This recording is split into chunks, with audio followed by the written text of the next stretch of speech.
Hi, BlackOSmash. Okay, I am going to look at your resume here and see if I can give you any improvements or guidelines on what to do.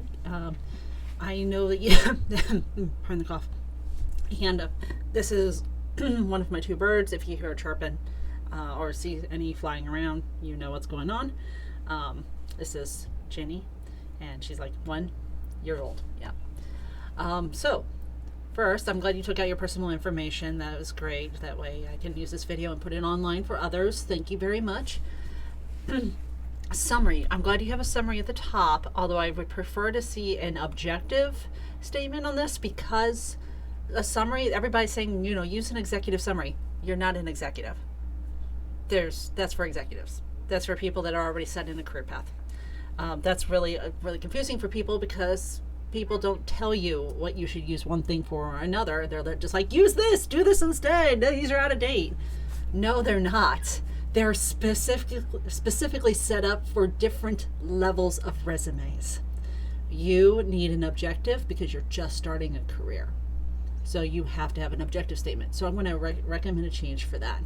But let's read what you have as a summary first. A 21st century Renaissance man with a passion for urban planning and mass transit, environmental issues, social equity, a wide variety of music, and the wild world of media and journalism. All right, half good, half bad. A 21st century Renaissance man. You just graduated. I don't believe that one freaking bit. I'm sorry to say. Now, keep in mind, I am thinking in the terms of a recruiter.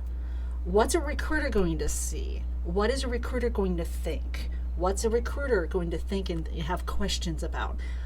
I'm going to destroy this resume, not because it's a bad resume and you are bad, you don't have any skills, you're effing things up. I'm literally not saying that. I am saying that this is what a recruiter is going to see and think. And I'm going to tell you right now, the 21st century Renaissance man makes me laugh and makes me think that you're blowing smoke up a certain way. You just graduated. That's going to become very clear, because right here, 2022, you don't have very much experience, and the way everything's laid out, you just kind of starter jobs. You don't have enough to say that.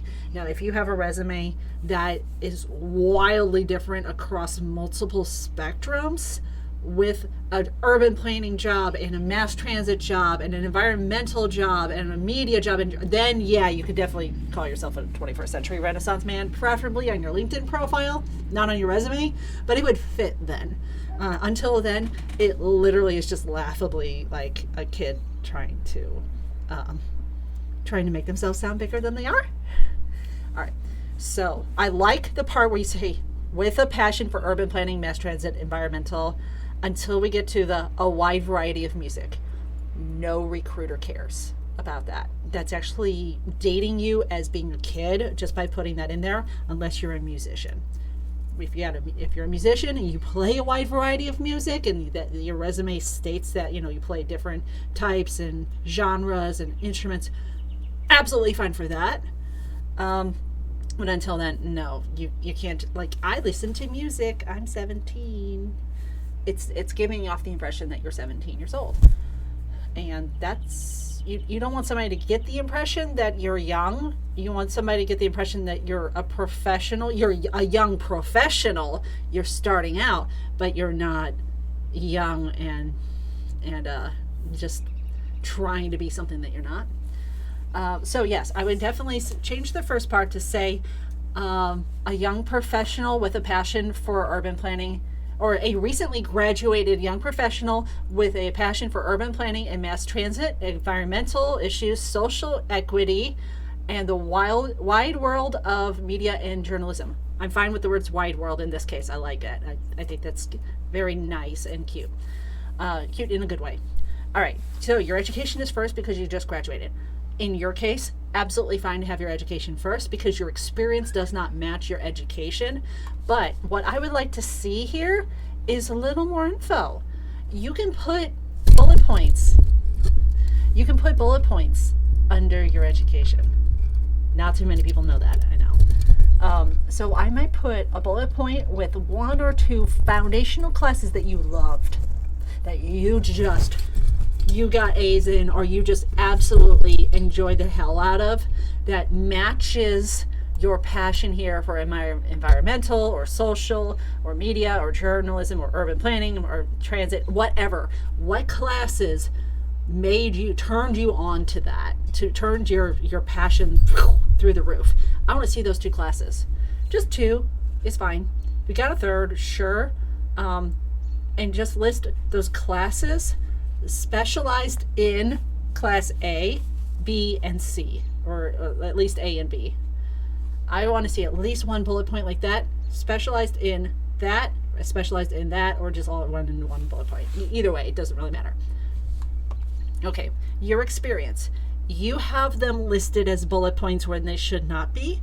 But I totally get the way you're doing it here. I don't agree with it. A lot of recruiters say it, but it's not telling me the skills that you've gained from them. So anything that does not let me show me the skills that you've gained from something that matches, preferably the most matching to what you want to do as a job, if I don't see those skills, your resume is useless.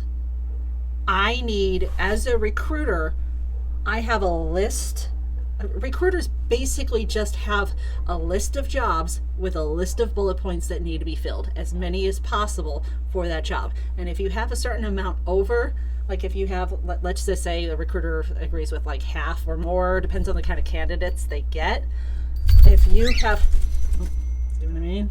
Now this is Freya, and she hates being on camera. And she's 6 years old. Okay, so if they have 5 bullet points they need to fill in, and you fit 3, you might get a call. If you fit 2, probably not. If you fit 5, you're definitely getting one of the first calls to get an interview. The more of those check boxes that you fill on whatever jobs that they have. Keep in mind, you don't go and give your resume to recruiters. They see it online. They see it on LinkedIn. They see it when you apply for certain jobs. So as long as you're filling all those check boxes as much as possible, the more likely you will be getting a call. So I need to see keywords within those bullet points under each job, preferably matching the job that you want. And you've definitely got kind of an idea of what you would like, but it's very, very wide ranging here. That was the point of the Renaissance Man, but you can only choose one. You only get the choice of one, and it's going to be a low job. So you're going to need to choose one and stick with it for your first job. I want you to take, all right, like internship, community services for adult literacy. That falls under the social equity a little bit and your urban studies. So I want to know what you did in this job, and this needs to be standing out, and then bullet points underneath it. Like, most people have their job name, job title, dates of employment, bullet point, bullet point, bullet point, bullet point. And the job name, under job name, it's usually like what company as well. Yeah, you get the idea. I need to see that. Not these 4 bullet points here just saying, yeah, I worked at a yacht club, I worked at Manhattan College as a mascot, yeah, I worked as a Empire. That's doing nothing for me. I'd immediately trash your resume with this, because I have no idea what job you want first, and I have no idea what skills you already have from those that you've pulled out, that you're telling me you have, that might fit the job that you want and the job that you're applying for. Okay, we're going to put bullet points underneath that. Accomplishments. You have a lot of accomplishments, which is fine given that you just graduated. I like the fact when somebody who has just graduated has a lot of accomplishments. So let's see which ones really matter here and which ones don't. Because I don't need to know that you got a trophy for golf or whatever you might have. You have a golf one. I don't need to know that. You're not signing up for a golf job. I'm not recruiting for a golf job. Don't make a recruiter read any more than they have to. They have 200 additional resumes, and the more you make them read bullshit that they don't need to read, that doesn't matter, you got a trophy, woohoo. It doesn't matter unless you got a trophy for a golf job, in which case, or you got a trophy in something golf and you're applying for a golf job. Then that matters. Then that is interesting. Then that checks a box. Then that says to me, okay, this young kid has some passion and interest in golf. They are worth contacting. But for me to, just know what all of the accomplishments you got, doesn't matter. Okay, which, I mean, it sucks to say, because it's like, you want somebody to be interested in you. We all want people to be interested in us. Sadly, we need to tailor it down to what's the most interesting for the task at hand. Okay. Finalist in the Institute of Civil Engineer Infrastructure in a New York Minute contest. Finalist. That goes with the urban planning. You're going to have to take that one out unless you make a resume based on urban planning. I want you to probably think about making 2, 3, 4 resumes with all, urban planning focused, mass transit, and mass transit. That's all the same. That's the same one. All right. Environmental, social equity. Sure. That can be the same. Media and journalism. That could probably be the same. So I want you to make 3 different resumes here. And yes, your education is more about the urban. That does not limit you from making a resume of just, urban planning, mass transit, or a one in media and journalism. It doesn't limit you. Just go ahead and make it, even if your education is tied to urban studies. It's fine. Just think about each thing that you've done and pivot it, literally pivot it in a different way for the other resume. Does that make sense? What things you did in the internship, take one of those, write it for an urban planning sort of idea, like planned tasks with adult literacy in mind. And then for media and journalism, wrote tasks for adult literacy. So I hope that gives you a good example. Okay. All right. First violin and concert master. All right. These are great for music. Are you going for a job in music?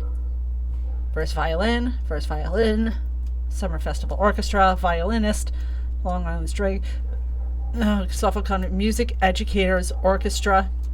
You could lead this one maybe for the media and journalism, or the social equity, maybe, because it's about educators orchestra. But I don't know enough about this task. Junior PGA summer tour. Where's the golf in here? I don't really see it. Varsity golf, same.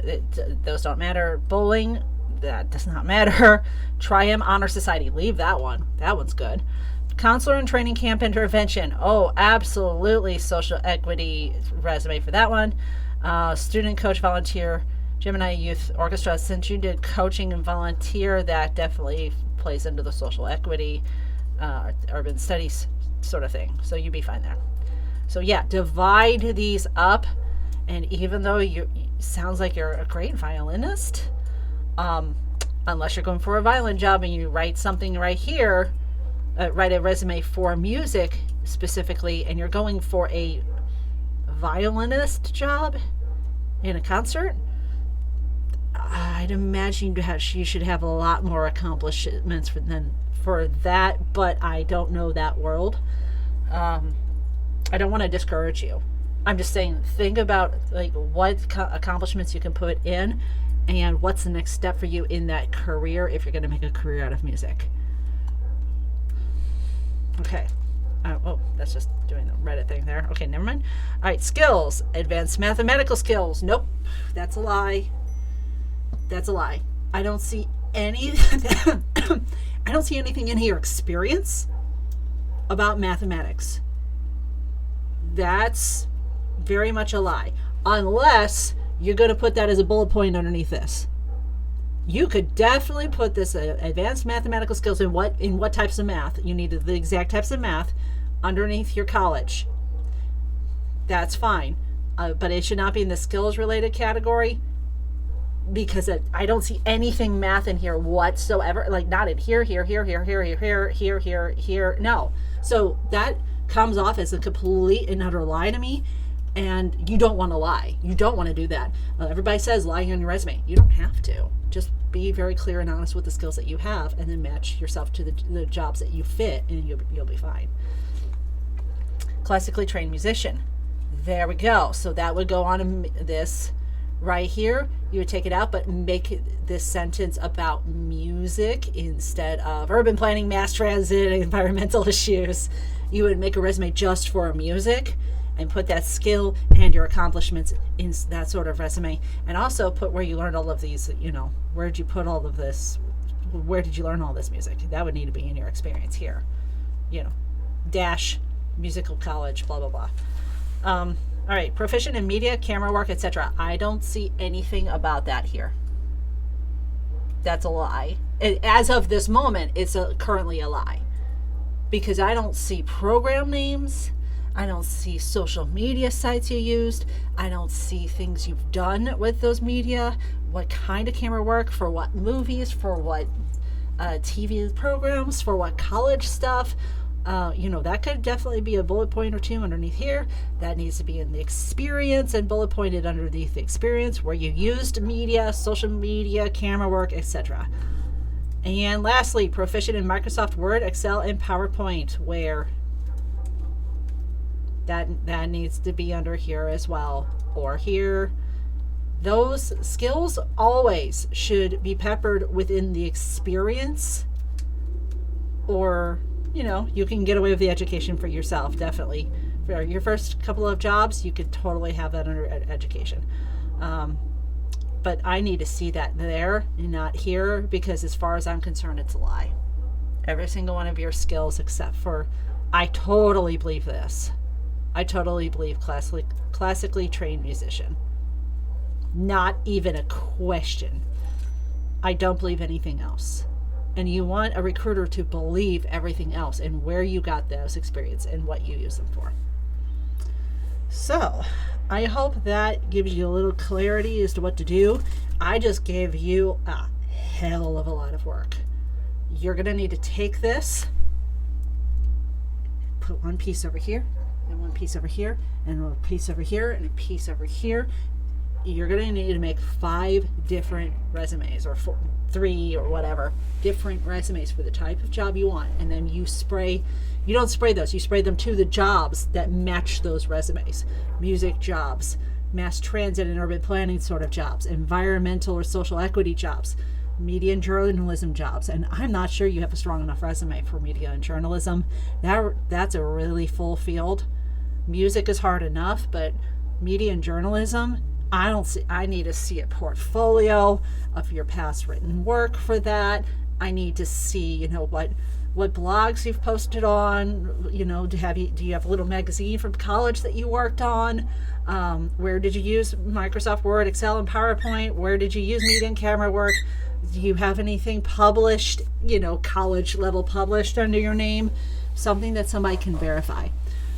So yeah, you are going to need to make a lot of different resumes for this. Just choose one. I think you could do a couple of different resumes, but I would at least make those resumes, but keep them to the side for later, and choose one to focus on that and really go out and find those jobs in whichever one you choose. Start there. You're going to need to tie your LinkedIn profile to that job, and only that job. You cannot do 2 or 3. With LinkedIn, you have to choose one and keep with it until you're ready to choose another path. And then you can change your LinkedIn profile, update your resume, twist the, not twist, but, write things in a way that makes sense for that job, your past skills, things that you've gotten in other jobs, write them for that one and post that. I've just given you a hell of a lot of work. And I'm so sorry, because that is probably a class. That's not just homework. That's a project. That's an official project. But I think that's going to pay off for you a lot more than this resume is. I hope this helps, and I hope I didn't just destroy every bit of your confidence. I think you absolutely have some good foundational stuff in here, but it needs to be massively expanded on. And once you do everything that I've said to the point, yeah, you're going to have a lot more luck finding jobs out there.